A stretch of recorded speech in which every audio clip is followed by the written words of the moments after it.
আমি এখন সিলেট শহরে যাচ্ছি। সিলেটের সফরে মূলত বের হয়েছি।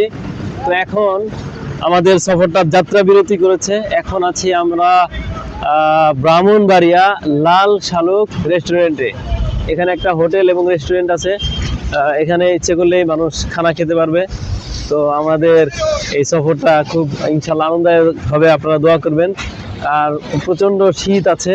এই পাশে হচ্ছে বিশ্ব রোড, ব্রাহ্মণবাড়িয়ার আমার এই প্রথম সফর। মাঝখানে আমাদের একটা সফর বিরতি হয়েছিল নরসিংদীতে, সেখানে চা কফি বিভিন্ন ছোট একটা হালকা নাস্তা খেয়েছি, খেয়ে আমরা আবার বের হয়েছি। এখন এসে পৌঁছেছি ব্রাহ্মণবাড়িয়া।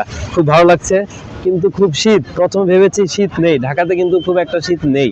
কিন্তু আমরা যখন এই দিকে চলে আসছি, দেখতেই পাচ্ছেন কি পরিমাণ কুয়াশা।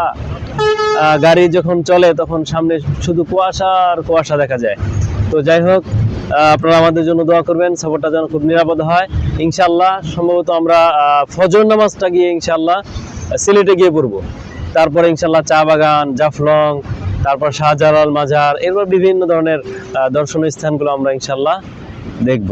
সকলকে ধন্যবাদ, ভালো থাকবেন, সুস্থ থাকবেন। আসসালামু আলাইকুম রহমতুল্লাহি ওয়া বারাকাতুহু।